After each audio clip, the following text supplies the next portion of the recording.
Clase de hilos, entonces, y arquitectura de kernels para varios cursos.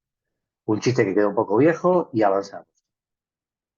Para entender un poco la idea de hilos, vamos a plantear un escenario del desarrollo de una aplicación particular y en ese camino vamos a ver cómo resolvemos los problemas de la misma con lo que sabemos y después vamos a introducir el concepto de hilo. La, el spoiler rápido que puede servir para tener una idea de para dónde vamos es que un hilo es como un proceso, pero más liviano. ¿Sí? Entonces, con eso más o menos en la cabeza, vamos a arrancar con el ejemplo. Imagínense que tenemos que desarrollar eh, un FTP server. No sé si todos están familiarizados con este tipo de sistemitas, pero es muy fácil. La idea de un FTP server es un servidor como el que están haciendo ustedes el TP, imagínense, podría ser memoria, eh, que tiene archivos adentro. ¿Sí? Acá hay un archivo, el otro archivo. Es una computadora, ¿no? Entonces después se le conectan clientes y le piden, che, quiero leer el archivo A. Entonces el tipo le responde, bueno, toma el contenido del archivo A. ¿No? Y después se conecta a otro y le dice, bueno, quiero guardar el archivo B. Entonces el tipo le dice, bueno, ok, ¿no?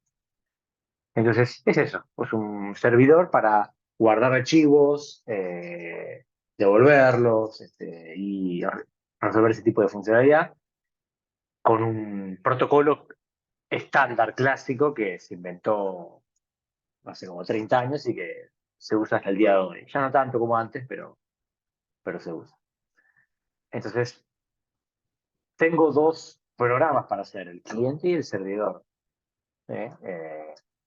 El cliente usa los servicios del FTP server. Entonces, yendo un poco para ese lado, ¿cómo sería un poco esto? ¿No? Acá está la definición de un FTP server, ¿no? La F viene de File Transfer Protocol, protocolo para transferir archivos, y básicamente ofrece operación remoto sobre archivos, ¿no? Entonces acá está, ¿no? Cliente uno, supongamos que se conecta para pedirle que liste los archivos que contienen, y entonces el FT Server le responde, bueno, tengo el archivo A, tengo el archivo B, bla, bla, ¿no? Imagínense que esto ocurre por internet, entre dos programas que no están necesariamente en la misma computadora, ¿no? Se conecta a otro y le dice, bueno, yo quisiera obtener el contenido del archivo A. Entonces el FT Server le responde, bueno, el contenido del archivo A es esto, ¿sí? Esa es un poco la idea, ¿no? Un ejemplo más, un cliente 3 que se conecta para guardar el contenido de un archivo nuevo. Entonces le dice, bueno, voy a depositar un archivo que se llama C y le manda luego el contenido del archivo C. ¿Está bien? Clásicas funcionalidades de un sistemita que entiendo más o menos, queda claro para dónde va. Pero vamos a concentrarnos en lo que pasa dentro de este FTP Server, ¿no? Si tuviéramos que programarlo con las herramientas que conocemos hasta ahora en la materia, ¿no? Imagínense que lo hacemos en lenguaje procedural, en C, y bueno, sabemos cómo crear procesos, digamos, ¿no? Cómo manejar sockets y eso. Entonces, el pseudocódigo de un FTP server podría ser algo como esto, ¿no? Hiper simplificado, pero tiene lo básico, ¿no? Arranca el programa, dispara un while true, y lo que hace es quedarse a la espera de recibir un pedido de una operación, ¿no? Y bueno, cuando recibe ese comando ejecutar, que es el comando que recibe de un cliente, dependiendo de lo que el comando le pida, el tipo hace lo que tiene que hacer, ¿no? Llamando a distintas funciones que estarán programadas apropiadamente, ¿no? Pero en esencia la estrategia podría ser esta, ¿sí? Tranquilamente. Ustedes cuando armen el módulo de memoria o no sé si el kernel también recibe comandos, eh, probablemente no esté mal pensar la estrategia al principio y programarla un poco de esta manera, ¿no? Bueno, recibo un comando, recibo una conexión de un cliente, recibo un comando, me manda algo, lo hago y le respondo. Bueno, entonces tenemos este pseudocódigo. Hasta acá se entiende más o menos, ¿no? Entonces ahora, con esto, vamos a avanzar y decir, bueno, si yo lo programé de esta manera, ¿no? Levanto el programa, ya sabemos que cuando levanto el programa el sistema operativo crea un proceso, ¿no? Y ahí está el proceso, ¿no? Entonces, eh, si a mí se me conecta un cliente y me pide, quiero que me mandes el contenido de un archivo, se va a ejecutar esta función que estamos viendo, send content, ¿no? Entonces, imagínense que arriba aparece el cliente y se conecta, pide el contenido del archivo. Esto está, no sé si está en el orden que queremos, pero está bien. Pide el contenido del archivo y bueno, nada, el código del proceso pasa por el while, interpreta el comando recibido y ejecuta la función sendContent, donde va mandando todo el contenido del archivo, que puede ser un archivo grande, ¿no? Y bueno, tenemos al cliente en ese momento recibiendo el contenido, ¿está bien? Bueno, este, imagínense ahora que aparece un segundo cliente, ¿sí? Cliente 2. Me parece que antes estaba hablando muy fuerte, tal vez, y ahora me acomodé un poco más, pero bueno, no importa, al margen. Se conecta el cliente 2 y dice, bueno, quiero borrar el archivo c.txt, otro archivo. ¿Eh? La gracia de un servidor es que pueda manejar de alguna manera múltiples pedidos, idealmente concurrentemente. Pero ¿qué pasa? El cliente puede conectarse y hasta mandar el comando, pero el programa del proceso servidor está colgado específicamente en la ejecución de la función sendContent, la que está en líneas punteadas rojas. Por lo tanto, si está ejecutando eso, no puede ejecutar otra cosa en ese momento hasta que no termine la función y no se dé cuenta que hay un nuevo comando enviado por el cliente 2. Por lo tanto, ¿qué pasa? Mientras el cliente 1 está recibiendo el contenido del archivo A y está bien, y él está haciendo satisfecha su demanda, el cliente 2 está esperando. ¿Eh? Eh, ¿Podría ocurrir esto mejor en la computadora? Y la respuesta es sí, si nos damos cuenta de lo siguiente, ¿no? El envío del contenido del archivo al cliente 1 eh, implica leer ese archivo desde el disco de la computadora y mandarlo por la red, ¿no? Una operación más de entrada-salida que de CPU. Y en el caso de la operación que pide el cliente 2, es una operación mucho más cortita, que no requiere mandar información por la red, sino recibir ese comando y borrar localmente el archivo, operando con el disco de la computadora. Entonces ambos necesitan usar dispositivos distintos, ¿no? Uno necesita usar mucho el dispositivo de la placa de red para mandar el contenido del archivo A, y para la otra operación necesito usar un poquitito el dispositivo de almacenamiento de la computadora, otro dispositivo.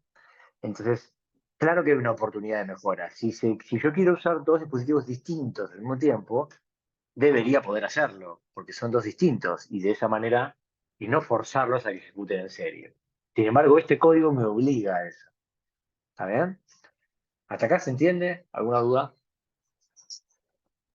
En este caso se podría decir que la función de sendContent es una función que es bloqueante para el servidor. Eh, en cierto sentido abstracto, sí, pero no sabemos si es bloqueante a nivel syscall, porque esto es una función que inventamos nosotros. Vale. Eh, Adentro de esa función, las llamadas a las funciones de syscall para mandar el contenido por un socket sí son bloqueantes, que por ahí se Ah, llaman ok. varias veces.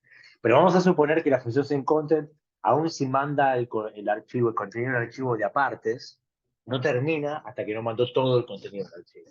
Entonces, bueno, conceptualmente, hasta que no termine, no mira otros comandos u otros clientes que se te puedan conectar, porque no vuelve a ejecutar el código del while. Recuerda que en el código original el tipo recibía el comando al principio, ¿no? Antes de estar ejecutando la función, ¿sí? Entonces, si está ejecutando la función, no está sabiendo que hay nuevos comandos. Es tan sencillo como eso. Tiene que terminar el while y volver a ejecutar acá arriba. ¿Sí?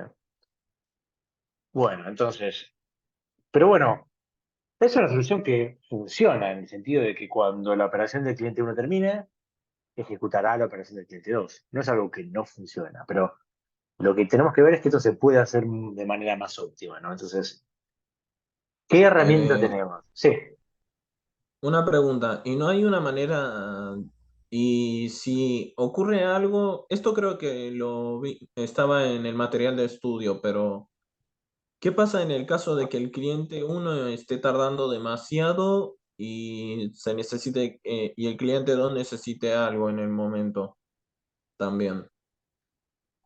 se va a quedar esperando ¿Va, el cliente va a 2. irse alterando o No, no, alternando? hasta que no termine la operación del cliente uno, el otro va a tener que esperar. Y no es lo más lindo del mundo, pero así va a ser en esta implementación. Ok. ¿Ok? Vamos a ver cómo mejora eso ahora. ¿Qué herramienta tenemos que ya vimos en la cursada para pensar concurrencia?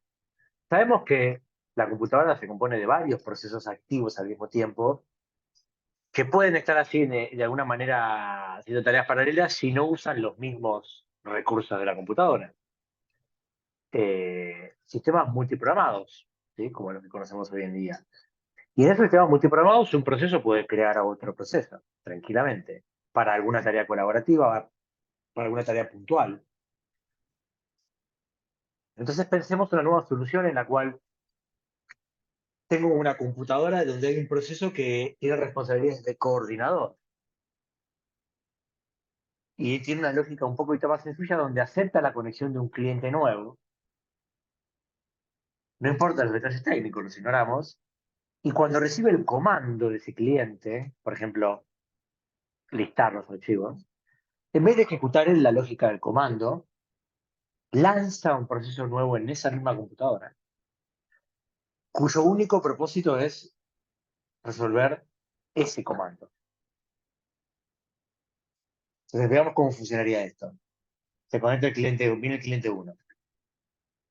Se conecta. ¿A quién se conecta? Se conecta al proceso FTP Coordinator, el que acepta la conexión. Y ante esa conexión, el coordinator lanza un comando, un proceso nuevo. ¿Bien? Ese proceso nuevo se llama Client Handler 1 y tiene como objetivo hablar con el cliente 1 y resolver sus comandos. Supongamos.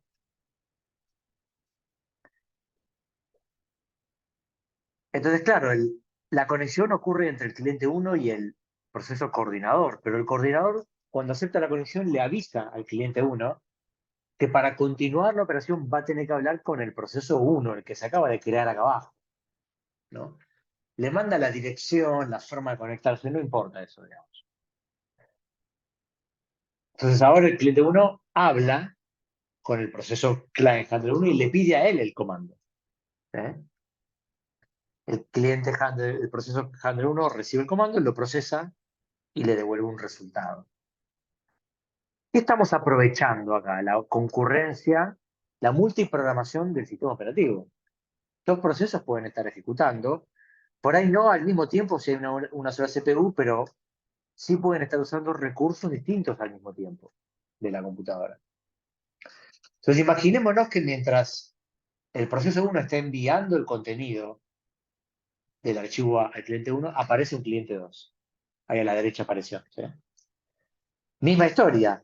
¿A quién se conecta el cliente 2 en esta implementación? Al coordinador. Y el coordinador de la misma manera crea un proceso nuevo exclusivamente para manejar el cliente 2. Y le dice al cliente 2, habla con el proceso client handler 2 y le pasa de dirección.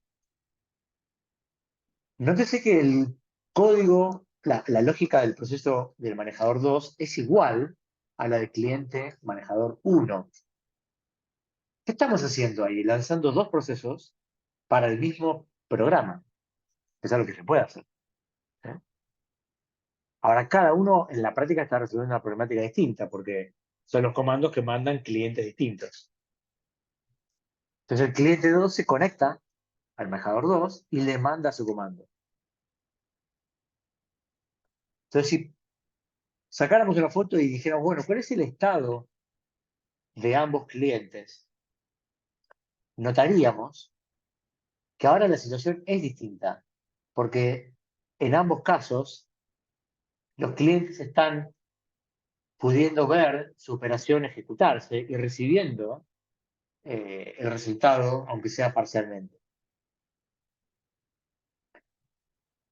Ya no está el cliente 2 esperando a que le digan que mande el comando, sino que el tipo manda el comando y habla con este. Son procesos distintos. ¿Eh? Entonces, mientras este manda el contenido por la placa de red, este procesa el comando hablando con el disco, ¿sí? Que es otro dispositivo de entrada-salida. Estas dos cosas pueden ocurrir en paralelo. A ver, en la computadora, si hay una sola CPU, definitivamente no van a poder ejecutar los dos o los tres procesos a la vez. Ahí sí se van a tener que alternar un poquito de este, un poquito de este, un poquito de este. Pero cuando finalmente uno se bloquea, si este se bloquea, este de abajo puede seguir ejecutando. Y si este hace una operación de entrada-salida con la red, en paralelo este puede hacer una operación de entrada-salida con el disco. Se ve cómo logramos, aprovechando la idea de múltiples procesos, aprovechar la multiprogramación. Y como esto es una solución un poco más eficiente que la anterior, obviamente un poco más compleja, ¿no? Hasta acá, ¿cómo estamos? ¿Bien? Bien, bien. Bueno, entonces, muchos servidores FTP, servidores de páginas web, funcionan de esta manera. Lanzan procesos nuevos cada vez que un cliente se conecta para satisfacer la necesidad de ese cliente, exclusivamente. ¿Sí? Aprovechan la estrategia de una gran aplicación, mi FTP Server, conformada por varios procesos activos. Así que esto vale, es una buena solución. ¿Sí? Lo que ahora vamos a ver es una nueva estrategia un poquito más optimizada para algunos casos, y que es el uso de hilos. Entonces, para eso vamos a pensar lo siguiente. Pros y contras de esta solución 2. Tiene un mejor diseño, es más fácil de entender y de mantener. Multiprocesamiento friendly significa lo siguiente. Si yo tuviera 3 CPUs, yo podría tener a este ejecutando en la CPU 1 y a este ejecutando en la CPU 2 y al último ejecutando en la CPU 3. Entonces, incluso el caso más extremo de tengo realmente 3 procesadores, acá lo podría aprovechar al máximo, no solo porque ya usaban dispositivos distintos al mismo tiempo, sino que porque cada uno tiene su CPU. Entonces, esto es mejor comparado con qué. Y la solución original, si yo tengo 3 procesadores, no me sirve de nada, porque el proceso es uno solo. No puede repartir su código en 3 procesadores, en 3 CPUs. ¿Está bien?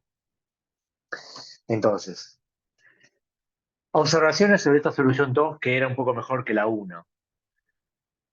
Para el envío de estadísticas, eh, tengo que hacerlo a través de IPC. Ah, acá me olvidé de explicar una cosa. Eh, Imagínense que en este sistemita que tenemos, yo no lo planteé acá esto. No, no lo planteé, no importa. Imagínense que en este sistemita que tenemos, la aplicación necesita generar estadísticas sobre los archivos enviados, archivos recibidos, ¿no? Entonces esas estadísticas, nada, se generan por los eventos que pasan acá adentro, ¿no? O acá adentro. Pero después supongamos que alguien las tiene que centralizar y las centraliza el coordinador, que es el proceso que siempre está. Porque un detalle, cuando el proceso cliente 2 finaliza en el sentido de que el cliente se desconecta, supongamos, este proceso muere, ya no tiene más sentido para existir. ¿Eh? Lo mismo con este de abajo. Entonces, supongamos que acá guardo unas estadísticas. Entonces, si yo guardo unas estadísticas, estos tienen que comunicarse con este proceso para darle la información necesaria para almacenar esa estadística. Por ejemplo, acabo de transferir un archivo exitosamente que tenía 10 megabytes de tamaño. O sea que acá tiene que haber una comunicación, que es algo que es posible, ¿no? Pero, ¿qué pasaba cuando ¿pueden dos procesos comunicarse automáticamente por defecto? La respuesta era que no. ¿Se acuerdan? Porque eran entidades aisladas. Entonces, si quieren comunicarse para intercambiar estadísticas o lo que sea, lo tienen que hacer a través del sistema operativo. ¿Sí? Esto es lo que estoy dibujando acá, ¿no? Cuando digo IPC, digo Inter-Process Communication, son syscalls ofrecidas por el sistema operativo para comunicar procesos. Así que básicamente que nada, se involucra el sistema operativo, ¿no? Por lo tanto, hay un poquito de overhead acá. Supongamos que varias de estas aplicaciones tienen que abrir un archivo para loguear los eventos que van ocurriendo, ¿no? Archivos de log, como el que ustedes deberían usar en el trabajo práctico. Nada, si ambos procesos, todos los procesos loguean en el mismo archivo, los tres tienen abierto el mismo archivo y se crean ciertas estructuras eh, para cada proceso, porque cada proceso tiene su propia apertura de ese eh, archivo. Eh, y finalmente, reutilización de código. Es algo que no está del todo bien o podría ser mejor. No sé si notaron, pero lo dijimos antes, dos procesos del mismo programa. Esto significa que cuando los dos procesos están ejecutando o están activos, se cargó todo su código que es igual al código de este proceso, porque, claro, parten del mismo programa, ¿no? Entonces, ¿no sería más óptimo si yo este código lo cargara una sola vez en un lugar en la computadora y lo reutilizara? ¿Sí? Entonces, nada, ¿puedo hacer esto? Sí, pero es un poquito, requiere un poquito más de trabajo porque tengo que primero agarrar ese código común, generar una library o biblioteca compartida, instalarla en el sistema operativo, ¿no? No es imposible, requiere un poco más de laburo y de involucramiento. Entonces, todas estas cosas, estas observaciones, pueden ser más eficientes, ¿no? Y entonces ahora vamos a ver el cómo, ¿sí? De esto.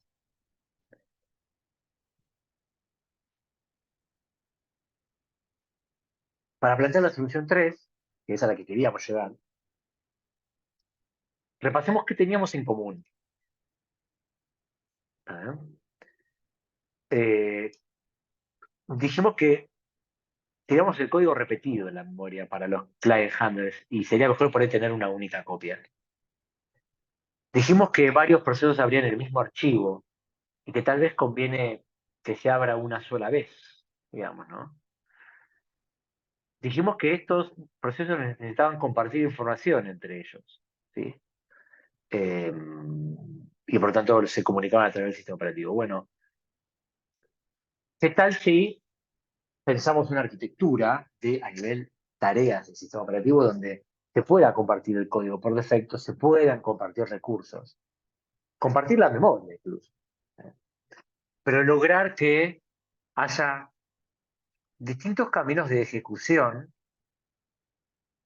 eh, que compartan la misma memoria y el mismo código, ¿no? Entonces, esa idea es la idea de los hilos, ¿sí? En inglés, threats, con D, porque si lo dicen con T significa amenaza y es otra cosa, ¿sí? Entonces, ¿cómo lo vemos visualmente esta historia? Lo que nosotros conocíamos hasta ahora era esto, ¿está bien? Eh,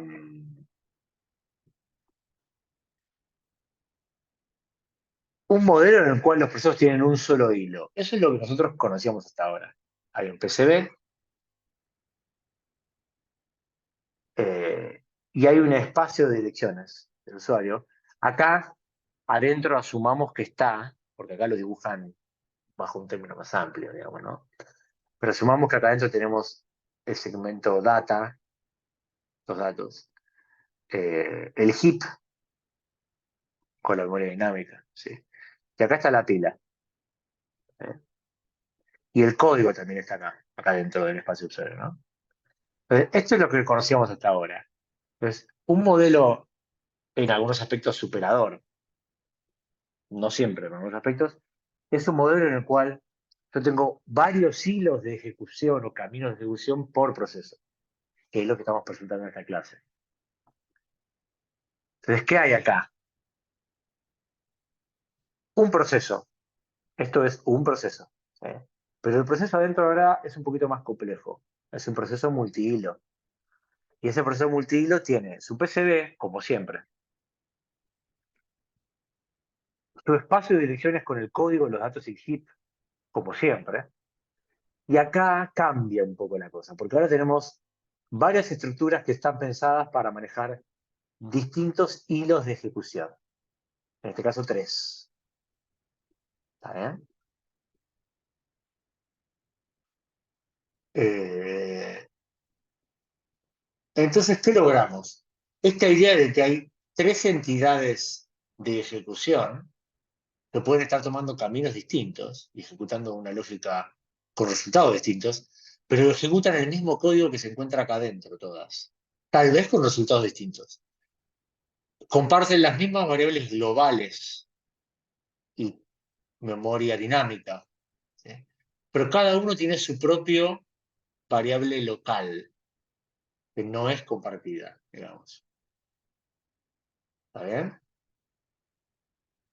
Y cada uno tiene cierta estructura mínima para poder identificar ese camino de ejecución, una especie de identificador, un contexto propio de ejecución. ¿Eh?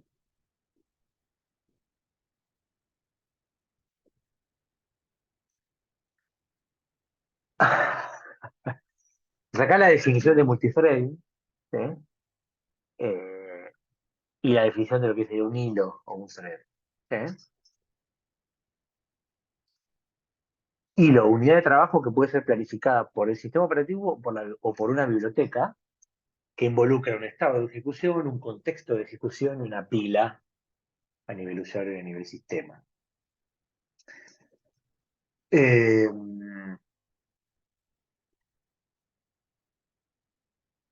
Fíjense, estas técnicas. Lo que conocíamos hasta ahora sería esta técnica, ¿no? Un proceso hace una sola cosa, tiene un único camino de ejecución. Ahora estamos conociendo esta nueva técnica, un proceso con múltiples caminos de ejecución, ¿sí? Ahora, la solución 2, cuando no teníamos hilos, pero creábamos procesos, era esta solución, donde manejábamos varios procesos con un hilo cada uno y lográbamos ser más eficientes, ¿sí? Y acá una cosa más loca donde tenés varios procesos y varios hilos, ¿no? Pero nosotros de acá, que esto era nuestra solución 2, vamos a pasar acá, que va a ser nuestra solución 3. ¿Ok? Me frenan cualquier cosa, yo avanzo y ahora igual en un toque paro para preguntar un poco más. Entonces, ¿qué ventaja tiene esto de tener varios hilos en lugar de varios procesos? Mis operaciones administrativas son un poco más rápidas, ¿sí? Vamos a ver que crear o destruir un hilo es más rápido que crear o destruir un proceso. Cambiar la ejecución entre dos hilos del mismo proceso va a ser más rápido que un process switch, como lo vimos en la clase pasada. Y la comunicación entre hilos también va a ser más rápida que algo equivalente entre procesos, ¿sí? Y acá tenemos la explicación, ¿sí? ¿Por qué la comunicación entre hilos es más rápida que la comunicación entre procesos? Porque la intervención del sistema operativo para lograr esa comunicación es casi nula. Podría ocurrir el caso de que ni siquiera intervenga para nada. Si para comunicar dos hilos no necesito al kernel, entonces tengo cero overhead y por lo tanto esa comunicación va a ser más rápida. ¿Eh? ¿Y cómo es posible eso? Porque claro, los hilos comparten memoria out of the box, como se diría en inglés, o por defecto, como lo podríamos decir en español. ¿Por qué comparte memoria? Veamos el dibujito que vimos antes. Comparte memoria porque el espacio de direcciones del proceso donde están los datos y el heap es compartido por todos los hilos, por eso está acá separadito. Todos pueden acceder a este lugar, ¿ok?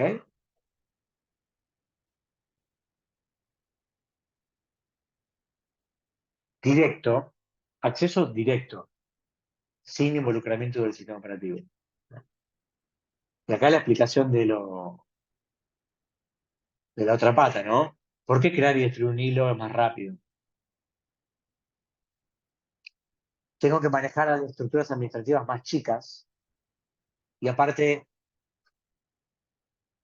tengo que hacer un cambio de contexto más suave, porque algunos registros de la CPU no hay que cambiarlos, dado que ambos están en el mismo espacio de memoria del proceso, ¿no? Entonces ahora empezamos a hablar de la entidad proceso como algo grande y la entidad hilo como algo adentro del proceso que hace el camino de ejecución. ¿Eh? ¿Por qué me persigue la desgracia? Claro. Entonces, como siempre en la vida, no todo es color de rosa, ¿no? Está buenísimo poder compartir recursos de manera natural, fácil, sin integración del sistema operativo, es más rápido, pero a veces eso puede generar algunos problemas, digamos, ¿no? Si no hay nadie mediando, ¿no? Entonces, es una gran ventaja que a veces se ve sopesada o aminorada por esta necesidad, ¿no? A veces los recursos compartidos es necesario sincronizar el uso, digamos. La clase que viene lo vamos a ver en más profundidad. Entonces, ahora que más o menos conocemos esta idea de un proceso puede tener varios hilos de ejecución, varios caminos de ejecución, y crear un hilo es más rápido y eficiente que crear un proceso nuevo, ¿cómo sería una solución como la del problema original, pero usando hilos? Bueno, tengo una computadora, tengo un proceso, el proceso es el cuadrado celeste, ¿no? Esto es el proceso, ¿no? Que está corriendo la computadora, de eso no nos podemos escapar. Pero ahora adentro tengo un hilo de ejecución que es el coordinador, un camino de ejecución de una entidad que ejecuta una función que se trata de coordinar. Entonces ahora viene un cliente, se conecta a este hilo adentro del proceso, y el hilo, en lugar de decirle habla con el proceso uno, le dice habla con el hilo uno, digamos, ¿no? Acá podemos corregirlo, ¿no?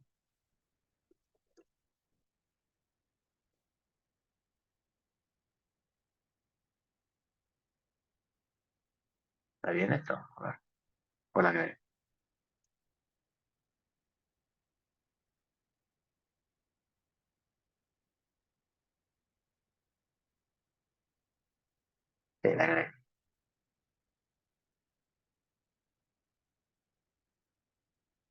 With thread 1. Y este le ponemos thread 2.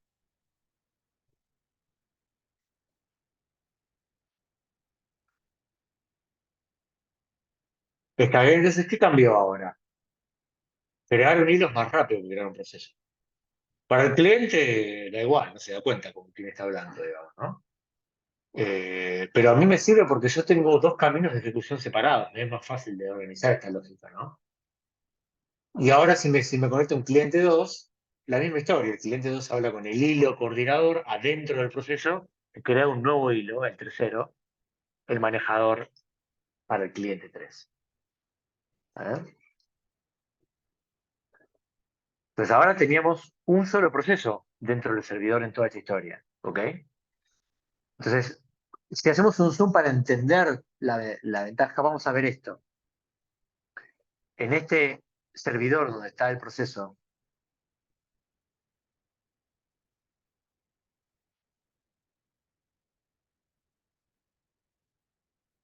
esto hay que mejorarlo, digamos, ¿no? Porque en realidad el proceso es todo esto, ¿no? Se debería sacar, ¿no? O sea, todo Bueno, lo que es verdad. correcto, todo lo que es verde, sí, sí. Pasa que el verde era la computadora, pero sí, todo lo que está ahí. Entonces, estos tres hilos comparten el mismo código, porque el código pertenece al proceso en su totalidad. Cada uno podrá ejecutar una función distinta, digamos, ¿no? Pero ambas funciones son del proceso.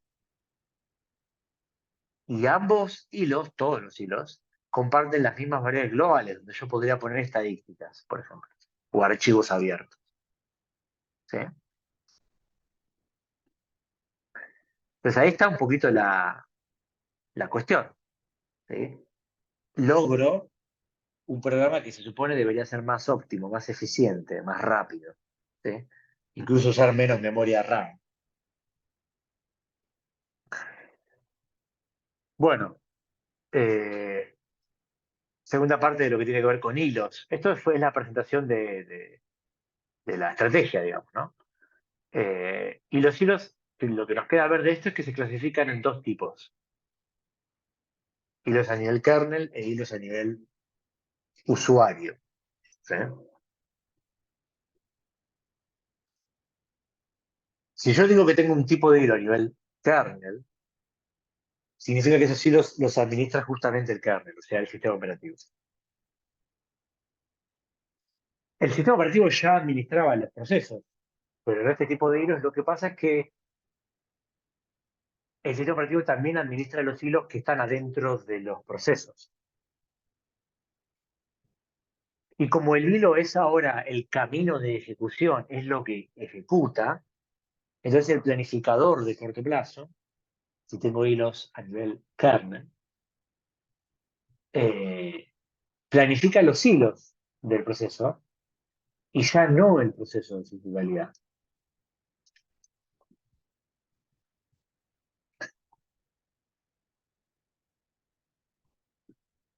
¿Qué tiene de bueno esto de el kernel administra los hilos de cada proceso?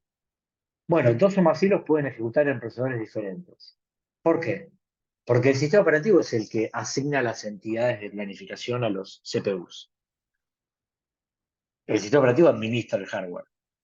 Entonces, si sabe que hay dos hilos en un proceso, porque los conoce y los administra, puede mandar a ejecutar a, a una CPU un hilo y a la otra CPU el otro hilo. O sea que se puede sacar provecho de tener varios procesadores.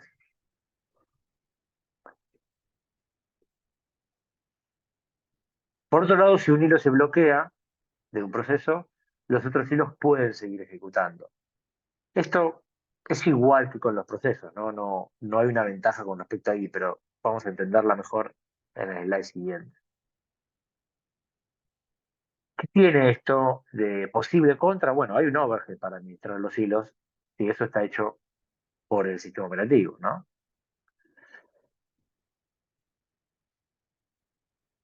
Estas contras Yo son iba a agregar, comparadas. Esteban, Sí, dale, dale. perdón que te haya interrumpido, pero antes que sigamos, que extendiendo un poco más lo que dijiste recién respecto a que dos o más hilos pueden ejecutar en procesadores diferentes, también ocurre que con los hilos de kernel, los planificadores tratan a los hilos de un mismo proceso como procesos diferentes a la hora de planificar.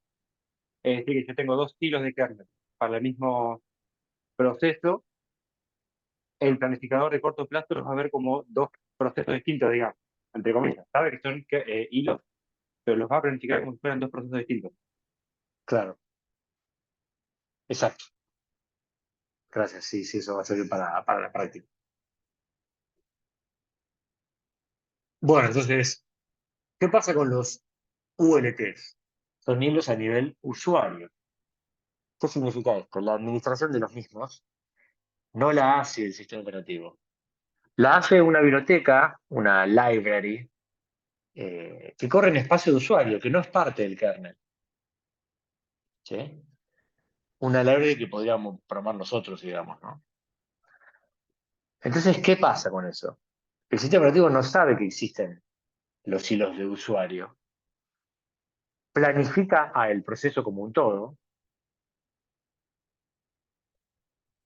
o hilos de kernel eventualmente, pero no entiende los hilos. Entonces, la propia biblioteca de hilos de usuario necesita administrar sus hilos y proveer su propio mecanismo de planificación para esos hilos de usuario.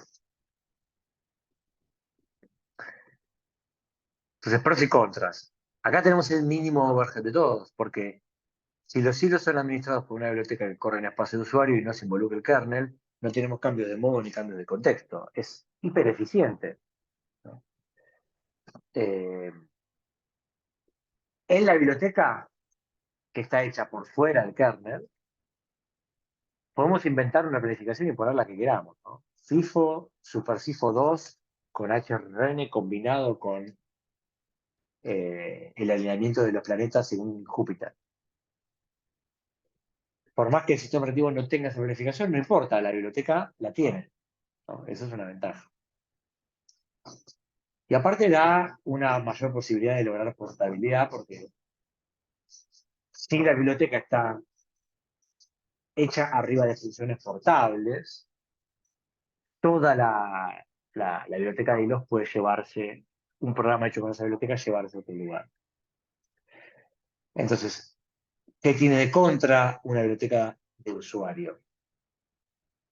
Claro, como los hilos de usuarios no los ve el sistema operativo, lo que antes era una ventaja en los hilos de kernel, acá no es. O sea, si tengo dos procesadores diferentes,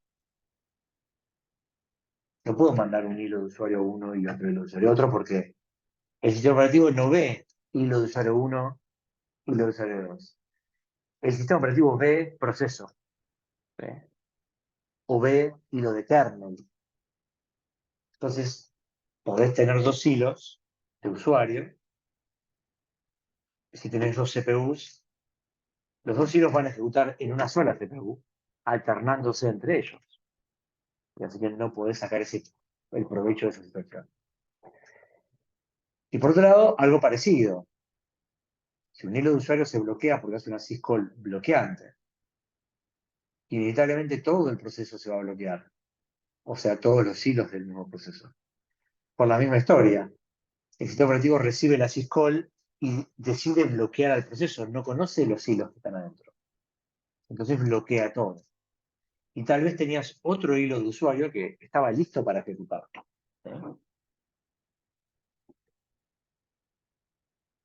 Así que nada, lo que es una ventaja en un lado, en el otro es una desventaja, pero cada uno tiene sus propias ventajas. ¿Vale?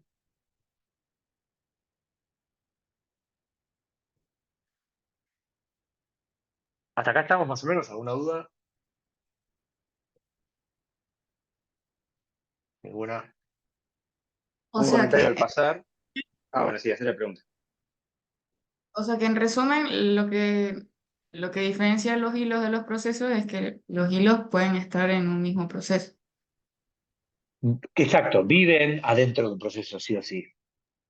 Ok, A ver, vos podés tener dos procesos, cada uno con sus propios hilos, como el caso 4 de acá. ¿Vale? ok. Pero el hilo como entidad necesita de un proceso para existir.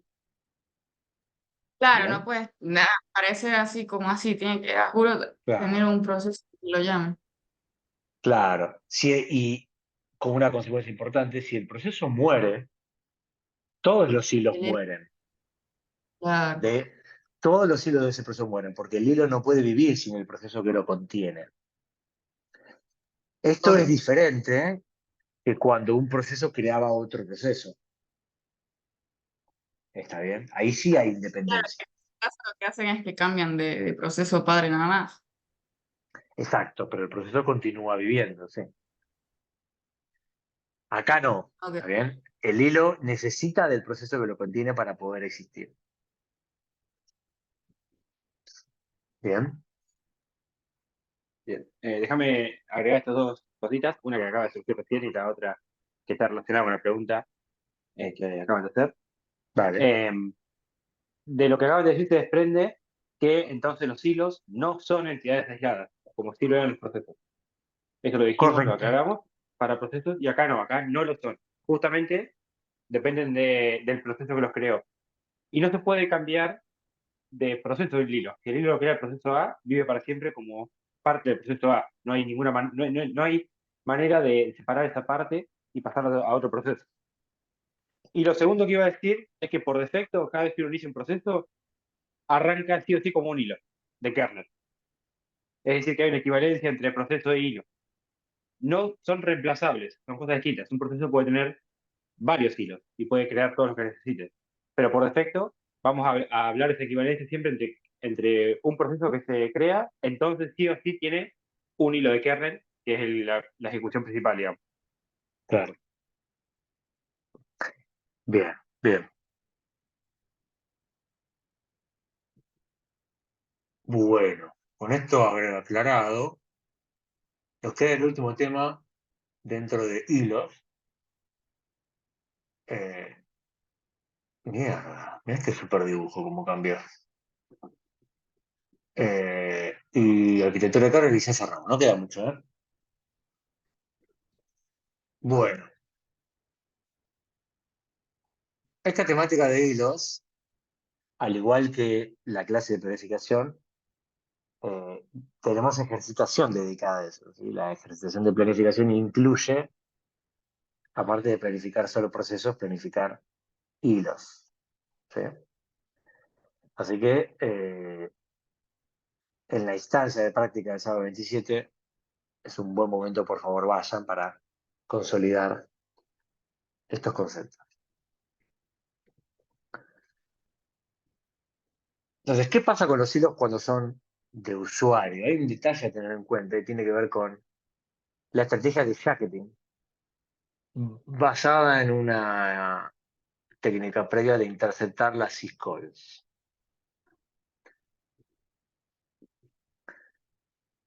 Es posible cuando yo tengo hilos de usuario que la biblioteca permita interceptar las llamadas al sistema. Esto es, recibir la llamada al sistema intermediando y que la propia biblioteca haga la llamada. Si esto se hace, esto le brinda más opciones de administración a la biblioteca, naturalmente. Eh, y queda a elección del programador. Entonces, cuando yo estoy armando mi programa y estoy programando la lógica del usuario, en lugar de llamar a read, si elijo llamar a otra función parecida provista por la biblioteca, voy a aceptar voluntariamente que se produzca esta interceptación, si es que existe la palabra, eh, para que la biblioteca tenga estas opciones de administración eh, tan interesantes, digamos. Contarles qué pasa si no se tiene esta opción de interceptar la SQL. Claro, ahora lo vemos esto en el gráfico siguiente, digamos. Así que acá eh, vamos al gráfico y volvemos a esto, ¿no?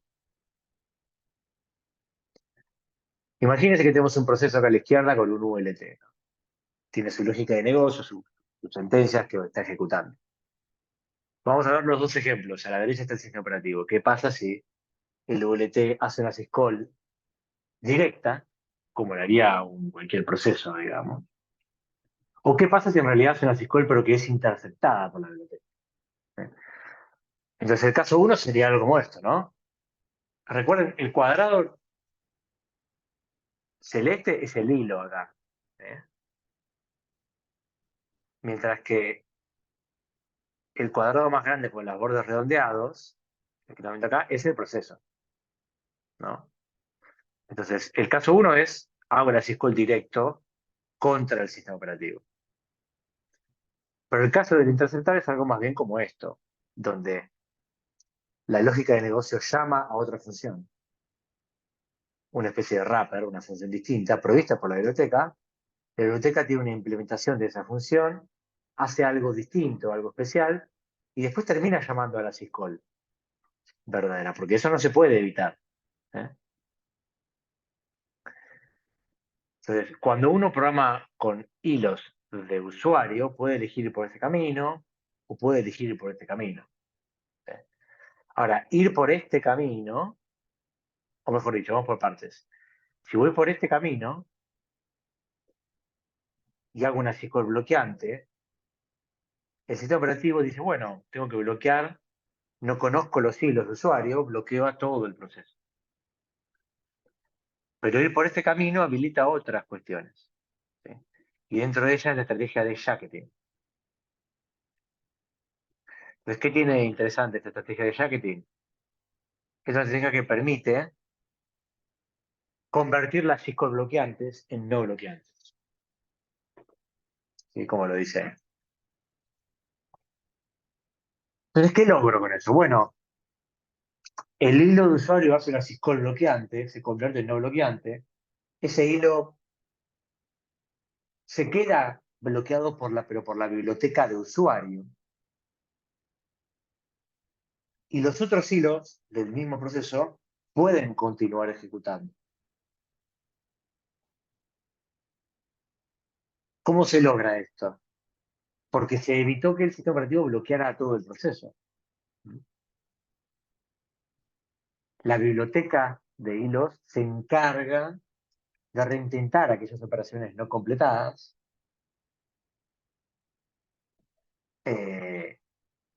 y mandar a ejecutar aquellos hilos que están listos para ejecutar. No sé, algún otro hilo que está acá abajo. No sé.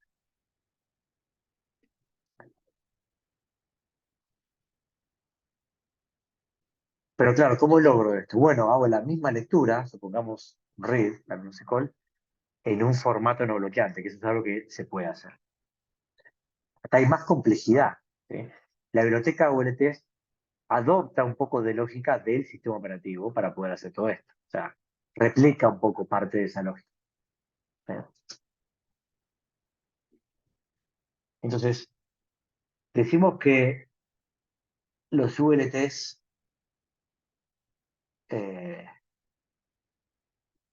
les pasa que si un hilo se bloquea, entonces todos los hilos del proceso se bloquean, pero en realidad con una excepción, digamos, siempre y cuando no se aplique la técnica del jacketing. Porque si se aplica la técnica del jacketing,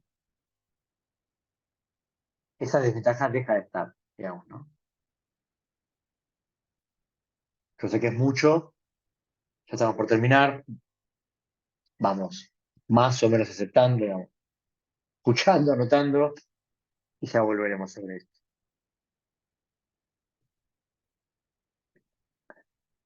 Entonces, vimos esta idea de interceptar las syscalls en los ULTs y cómo eso permite técnicas como el uso de jacketing. ¿No?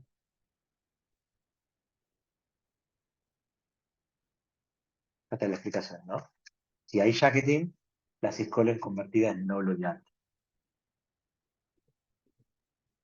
Esto ayudaría a que por lo menos no se quede colgado el servidor esperando otra cosa del lado del cliente y que pueda seguir atendiendo otros dentro de un mismo proceso. Exactamente. Cuando tu servidor te incluyera hilos de usuario, efectivamente. Claro, Porque o sea, es la acordate posibilidad de que, que pueda ver a varios a la vez dentro de un mismo proceso. claro, acordate que vos podías tener hilos de tipo KLT, ¿sí? Que siguen siendo más eficientes que manejar solamente procesos. ¿Ok? Pero si uno buscara la máxima performance y la máxima eficiencia en velocidad, tendrías que ir a los ULDs, digamos, ¿no? Ok. Y usar un poco de las técnicas como jacketing para solventar algunos de los problemas que tiene. ¿Sí? Vale. Pero los KLTs valen también mucho en el trabajo práctico en C, los que lo hagan en C, eh, si no recuerdo mal, suelen tener que usar KLT. Después vemos qué pide. Después me consultan a ver en los lugares de enunciado donde eso se pida, pero es probable que sea un requerimiento, digamos. Profe, pregunta, ¿cómo hacen Sí. los que tienen el TP en Rust perdón, en Go para emular los hilos? ¿O no tienen que hacer esa parte? Eh, es más fácil en Go, porque no los tienen que emular. Eh, Mirá vos. ¿Viste? Igual acá creo que en este curso no hay nadie haciendo el TP en Go, pero eh, sí, usan una técnica llamada Go Routines, rutinas de Go, Ujú. que de alguna manera administra los hilos. Más fácil, pero es interesante ver que esos hilos que siguen estando en Go son hilos de usuario. ¿Sí? Ah, O sea, esa era la pregunta. Esa era la pregunta mía. claro, Go provee un manejo de hilos un poco más fácil y son hilos de usuario, por defecto, los que tiene Go. Bueno, incluso mejor. O sea que si migramos a Go, vamos a dejar de trabajar con KLTs y vamos a hacer algo un poco más complejo. Complejo en el Sí, sentido a nivel teórico, ¿no? Igual claro, los de hilo de JavaScript también, los de Node también son de usuario, que lo pienso. Pero bueno, nada, estoy claro. yendo para arriba. Era solo de chusmo. Da, sí, sí, sí. Está bueno, está bueno.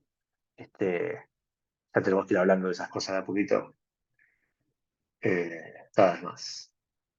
Bueno, finalmente, dentro de lo que sí, lo último de esto es, se pueden combinar los KLTs y los VLTs dentro de una solución. ¿Sí? El dibujito está muy bueno, digamos, para tratar de lograr las ventajas de ambos, digamos, ¿no? Con el costo de tener una arquitectura un poquito más compleja, pero aprovechando el multiprocesamiento, tratando de tener un buen balance entre overhead cuando quiero y bajo overhead cuando no quiero. Entonces, ¿cómo sería? Hay algo como esto, ¿no? Yo acá tengo, bueno, acá tengo mostrarle toda la combineta, ¿no? Espacio de usuario, espacio de kernel. Acá yo tengo una estrategia donde el proceso tiene solamente VLTs, ¿sí? El sistema operativo que ve un proceso. ¿Sí? Eh, Acá tengo una estrategia donde tengo solamente KLTs. El proceso tiene 3 KLTs que el sistema operativo sí los conoce, ¿no? Y tengo 3 flujos potencialmente paralelos de ejecución. Acá no, digamos, son todos el mismo. Y la estrategia combinada es una como esta, donde eh, está mal este dibujo. Hay que corregirlo. No se puede cambiar esto, ¿no? Acá.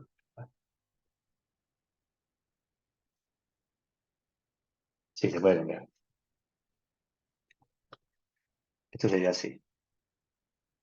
Tuc, tuc, tuc. Pero este tiene que ir por acá.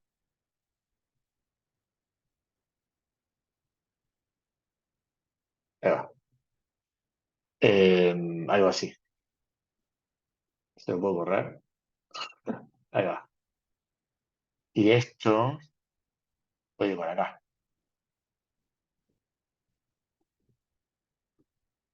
Quedó medio raro. Tienen que salir del mismo lugar.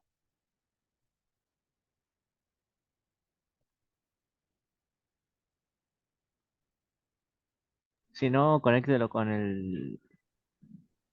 con el KLT. con el KLT, en vez de conectarlo directamente al Trace Library. Claro, verdad. Se dieron cuenta de lo que quería hacer. Ahí Bien va. ahí. Claro. No, aparte sería correcto, porque todavía no depende de la librería de 3, sino de KLT, creo. Claro, exacto. Entonces ahí está. Entonces, en esta estrategia, ¿cómo combino? Y bueno, yo puedo tener un KLT acá que tiene un solo VLT, pero después puedo tener otro KLT que tenga dos. Entonces, ¿cuál es la gracia? Eh, Puedo agarrar este KLT y usarlo para operaciones de disco. Se bloquea ante operaciones de entrada-salida. Y este para operaciones de CPU que se van alternando. Ejecuta un poquito uno, un poquito otro. ¿Mm? Eh, durante una época estaba de moda, después dejó de estar de moda y ahora vuelve a estar de moda. Me siento como el papá de Homero Simpson cuando dice esto, pero ahora están de vuelta un poquito de moda estos. Bien. Eh,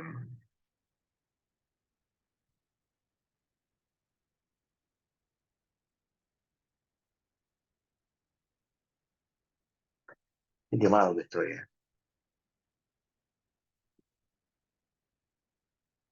¿Cómo se crean hilos en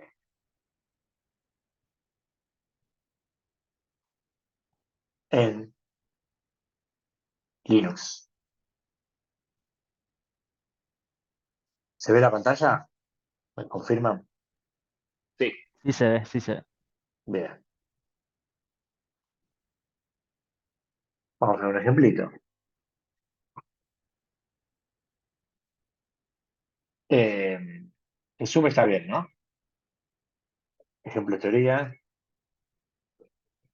Tenemos acá un código que dice threads, process and threads.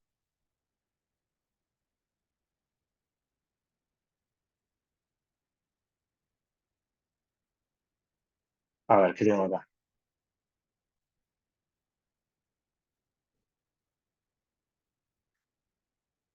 Fíjense, un programa se empieza a ejecutar, ¿no? Y acá llama a la función fork. Fork en Linux crea un proceso nuevo, no un hilo, un proceso. Y en este código que estamos viendo acá abajo se está creando un hilo de kernel. Esta es la biblioteca estándar, o la que viene en Linux para crear hilos de kernel, ¿no? Fíjense que cuando creo un hilo, le mando el nombre de una función, cuyo prototipo definí acá, explicité acá arriba, y cuya implementación la desarrollé acá abajo. O sea que cada hilo, ¿qué hace? Ejecuta la lógica de la función. Cuando termina la función, termina el hilo. ¿Bien? Eh,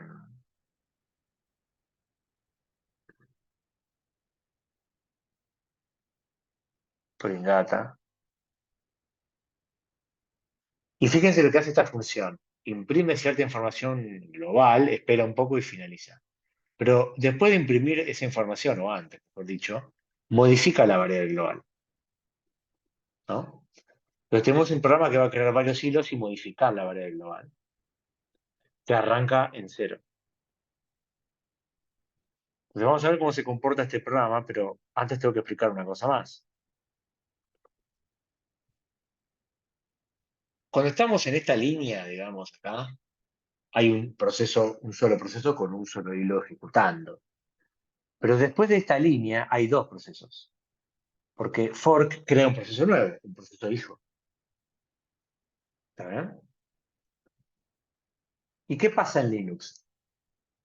Crear un proceso hijo con esta función implica que el proceso hijo es una copia del proceso padre. Entonces, si me preguntan, bueno, ¿pero qué hace el proceso hijo? Lo mismo que el padre. Tiene una copia de código y una copia de las variables, tal como estaban en ese momento. Entonces, acá tenemos dos procesos ejecutando esta línea, el original y el hijo.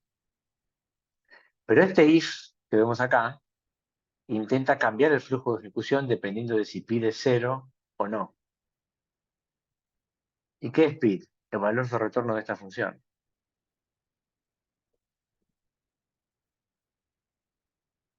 Por lo tanto, ¿cómo funciona esta función? Si pide cero, significa que el código que está ejecutando se corresponde con el proceso hijo. Y si pides distinto de cero, significa que el código que está ejecutando se corresponde con el proceso padre. Es medio particular esto, yo lo sé, pero así funciona en Linux. Todo este código lo tienen tanto el proceso padre como el hijo, el mismo código. Pero como la función no les devuelve lo mismo al padre que al hijo, uno puede poner un código como este para lograr ¿qué cosa? Que el hijo ejecute un código, pero que el padre ejecute otro código. ¿Sí? ¿Estamos más o menos? Entonces, antes de ver ejecutar esto, repasamos. Tenemos un proceso con un solo hilo ejecutando. Se crea uno nuevo. Dos procesos. Padre e hijo. Y el proceso hijo crea dos hilos.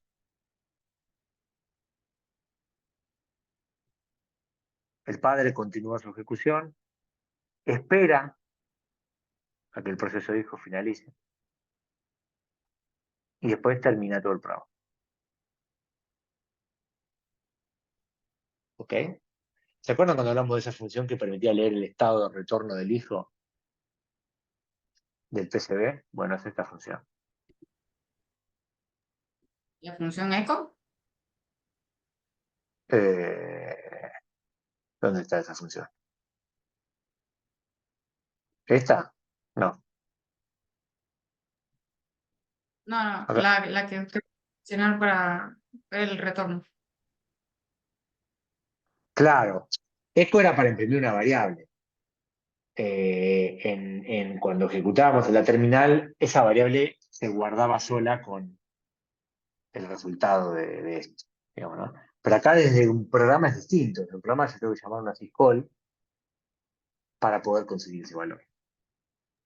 Ok. Bueno, compilamos. Esto debería dar un error porque el tipo me dice, che, mira, no encuentro esta función. Bueno, porque esa función pertenece a una biblioteca, la biblioteca de hilos del kernel, que no se enlaza o linkea por defecto. Entonces tengo que mandarle el nombre de la biblioteca para ahora sí poder compilar. Ejecutamos. El proceso principal imprime los valores, el hijo imprime los valores, el hilo y el hilo. Entonces, ¿qué quiero que veamos? Miren el valor de la variable global. Yo les digo, estos dos casos son de los dos procesos, el padre y el hijo. ¿Cómo me lo pueden justificar, digamos? Por el valor del parent process ID, que son diferentes, ¿no? Exactamente. El pi de este es 18191 y miren quién es el padre de este, el mismo, el de arriba. Claro. Este es hijo de este. Y como yo les dije al crear un proceso con fork, tiene una copia del código y una copia de los variables tal como estaban, cada uno tiene su propia variable global 1. No es la misma, porque los procesos no comparten recursos por defecto. ¿Sí? Ahora miren lo que pasa después. Este segundo proceso crea dos hilos. ¿Y se acuerdan lo que hacía print data? Modificaba la variable global. Y fíjense, el primer hilo creado dejó la variable en 2, ¿no? Tiene sentido. El segundo hilo creado tomó la misma variable, la modificó y la dejó en 3. Acá se ve que las variables son compartidas, porque es la misma variable la que modificaron. Por eso se ve el valor anterior y se cambia. ¿Estamos de acuerdo? Sí. Pero ¿no son también hijos del primer hijo? Eh, los hilos pertenecen al proceso que los creó y nada más, no tienen otra relación. Ah, ok. Y eso lo podemos chequear justo con el process ID, que corresponde al mismo del hijo. Claro. Igual fue muy buena la duda porque nos habilita a decir que acá no existe un árbol de hilos como si existe un árbol de procesos. O sea, los hilos todos dependen y todos son hijos, digamos, entre comillas, del mismo proceso. No, no hay hilos, hijos de hilos. Claro. La variable global, mientras estaban ejecutando todos, ¿cuántas variables globales había en todo el sistema, entre todo lo que estaba ejecutando? ¿Qué responderían? ¿Una, dos, tres, cuatro? Dos. ¿Tres? Interesante, ¿eh? La respuesta correcta es dos. La primera variable global está en el primer proceso Ah, y la segunda está en el segundo proceso. ¿Y qué pasa con estos hilos? Están modificando la de este proceso, porque pertenecen a ese proceso y acceden a su espacio de direcciones.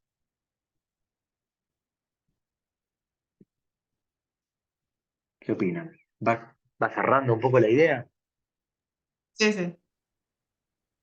Claro, justo ese fue el razonamiento para responder dos justo. Claro. Tomar en cuenta que son dos diferentes por más que se llamen igual. Fíjense que ahora tenemos una nueva dato para identificar entidades. Thread ID. Fíjense que cada uno tiene su Thread ID distinto, pero todos comparten el mismo Process ID. Todos pertenecen al mismo proceso. ¿Está bien?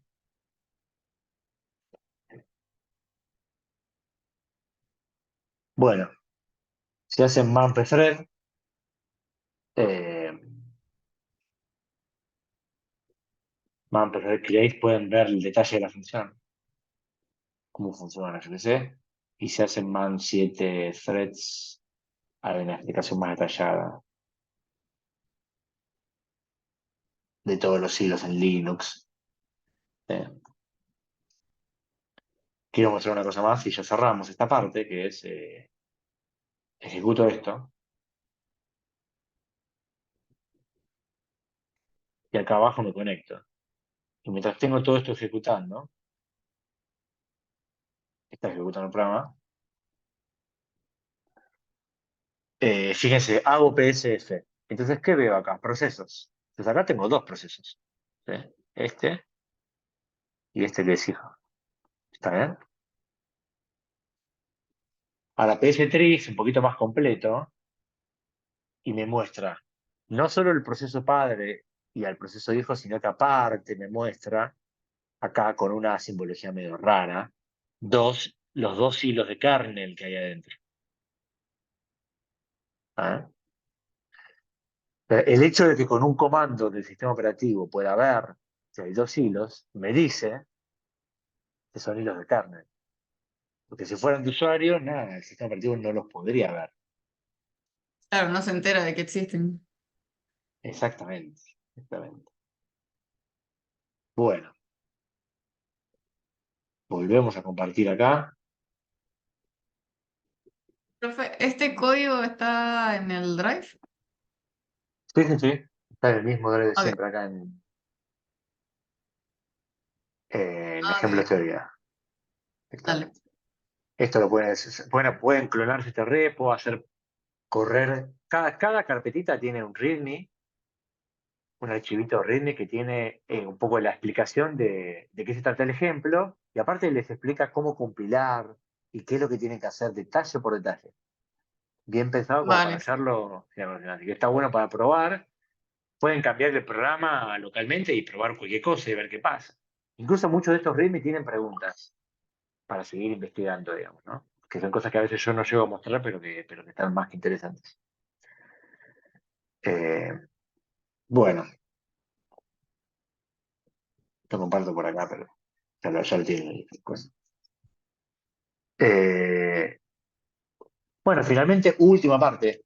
Ya no es hilo, sino arquitectura de kernel, pero estos son 5 minutos. Eh, los kernels, esto ya no tiene que ver con hilo, sino la estructura que tienen los kernels, los núcleos, podemos clasificarlas en tres tipos, aunque podría haber más, pero son los más conocidos de cómo se estructuran estos sistemas. Dado que el kernel, bueno, es un sistema complejo.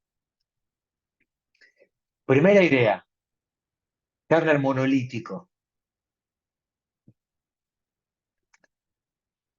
El sistema operativo corre en modo kernel y las aplicaciones corren en modo usuario. Un poco lo que nos imaginamos, digamos, ¿no? Pero en este bodoque de código que representa el kernel que no tiene ningún tipo de división, adentro de todo su código están las variables globales, funciones que acceden a ellos, ¿eh? Y se pueden producir quilombos, digamos, ¿no? Si dos funciones acceden al mismo lugar. Si un programa tiene 100, 200 líneas, no pasa nada, pero los sistemas operativos tienen millones de líneas. Millones, literal. Entonces ya es medio un quilombo, ¿sí? Administrarlo, encontrar errores en el programa. Un kernel en capas es un kernel que está dividido en módulos. Entonces hay una mejor estructura, un mejor diseño. La premisa del kernel en capas es que la capa de arriba solo habla con la capa de abajo. ¿Está bien? Entonces ya no puede cualquiera hablar con cualquiera. Esta habla con esta habla con esta habla con esta. ¿Sí?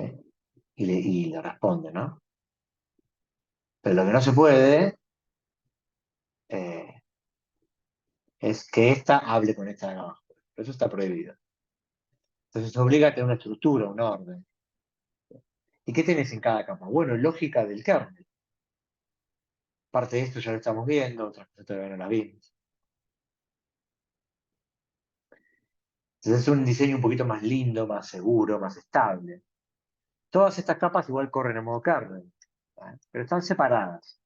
A diferencia de el kernel monolítico que se considera más tipo un gran Godot que un gran eh, módulo unificado, digamos.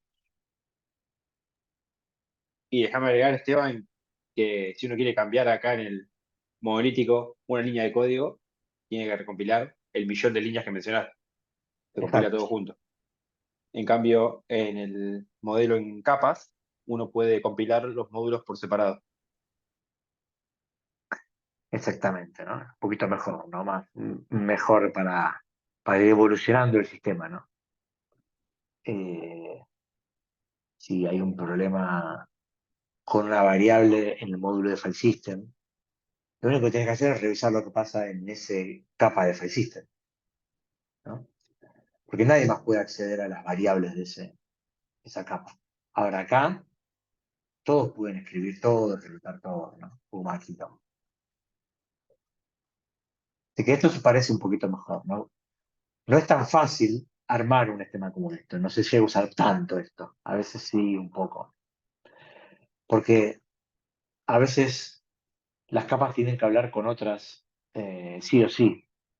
Entonces al hacer esto de esta manera uno fuerza un orden y no siempre se puede lograr. Eh, pero bueno, la idea está interesante. Entonces, kernel monolítico, kernel en capas y última, microkernel. ¿Qué pasa acá? Acá tenemos una capa muy chiquitita que corre en modo usuario, en modo kernel, que es esta que está acá abajo, donde hay una funcionalidad muy reducida. Y muchas de las funcionalidades que corrían en modo kernel, tal vez en capas, pero en modo kernel, en la lógica de kernel en capas o en la lógica de kernel monolítico, muchas de esas funcionalidades en el microkernel ahora están afuera y ahora se corren como si fueran procesos comunes, con permisos de procesos comunes. Y hay una lógica muy pequeña que sí está en una mini capa con privilegios especiales. Esa es la estrategia de tener un microkernel. Entonces, ¿cuál es la propuesta acá? Ejecutar en modo kernel tiene privilegios absolutos para hacer cualquier cosa. Si yo reduzco la cantidad de código que tiene ese superpoder, reduzco la probabilidad de que un error me impacte en todo el sistema. Porque si yo tengo un error en la lógica que administra los dispositivos, si es un proceso, el proceso finaliza, los procesos son entidades independientes, así que no pueden impactar en otros procesos. Y solo se muere este proceso y como mucho el microkernel lo puede reiniciar. ¿Sí? El hecho de que estén separados permite segmentar los problemas, como departamentalizarlos, digamos. Acá hay una separación, pero acá yo sigo ejecutando en modo kernel. Entonces, de alguna manera, si por error pongo un puntero con una variable de memoria equivocada, como estoy en modo kernel, le puedo hacer cualquier cosa igual. Hay un riesgo igual acá. Acá hay una separación total, digamos. De acá para acá y de acá para acá. O sea, es total la separación en Ah, este sentido y en estos sentidos. Sí, Fede. además, déjame agregar que en el caso del kernel en capas, si cualquiera de los módulos falla, falla el resto, de ahí para arriba, digamos, porque dependen del módulo en el que están parados. En cambio, el microkernel, el microkernel puede levantar cualquier proceso que tenga un error sin afectar a los demás. Exacto. Así que nada, esa es una tercera estrategia. El microkernel se Ahora, déjame considera agregar que. Sí, dale. un último detalle del microkernel, que es que incluso no solo podría compilar por separado los módulos, sino que los puede reemplazar mientras el microkernel ejecuta. Porque el microkernel ejecuta, levanta un client process, digamos, se lo quiere reemplazar por algún motivo, se lo puede detener, se puede reemplazar el código ejecutable y levantar de vuelta con otro código ejecutable. Entonces permite incluso mayor flexibilidad que el kernel en capas, que sí o sí necesita ser recompilado. Sí, es verdad. ¿Pueden los módulos del microkernel comunicarse y mandarse mensajes? Sí, lo hacen a través de el microkernel, digamos. ¿Ok?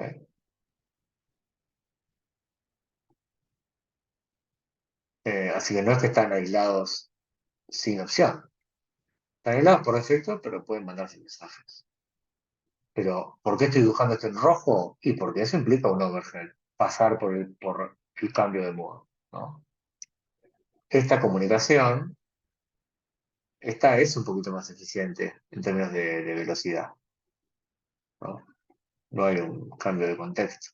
¿Eh? Y la máxima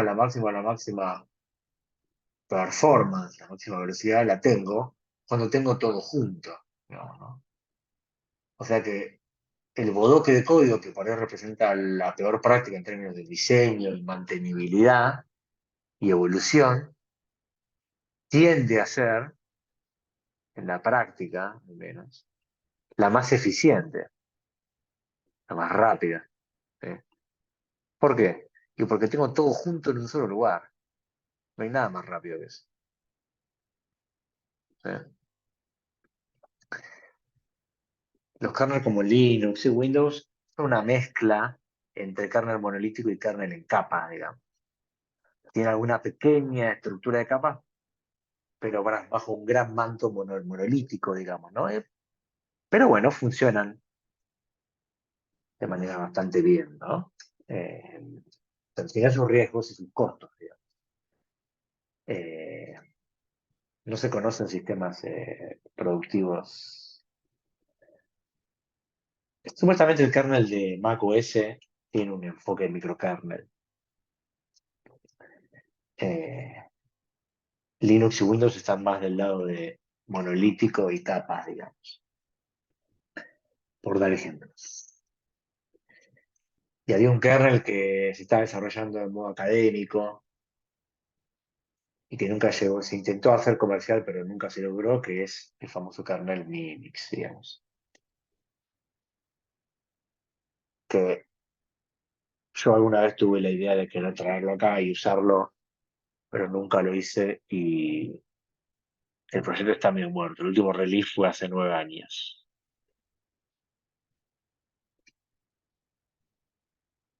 Así que está medio. Ya el tamaño de la página que no sé, te demuestra lo viejo que es. Novedades. La última noticia de esto fue 2016, 2014. Esta es la Cada última muerte novedad. de obispo, cada muerte de obispo anuncian noticias. No, no, no. Esto es un proyecto que está muerto, que está abandonado. O sea, desde acá que no hay más novedades, lamentablemente. Este, es una pena, porque es un proyecto que está pensado con propósitos educativos. Tiene un código fuente que está pensado para que se pueda entender por gente como nosotros, digamos. Así que no pierdo la esperanza. ¿Quién te dice algún día? Bueno, entonces con esto ya estamos cerrando. Creo que no queda nada más. Así que alguna duda, alguna consulta de lo último que vimos o de cualquier otra cosa.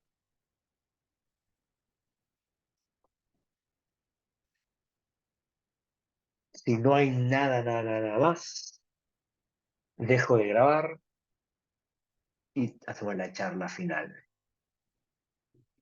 Chao la grabación. Un paso más para convertirme en youtuber y vivir de los clics.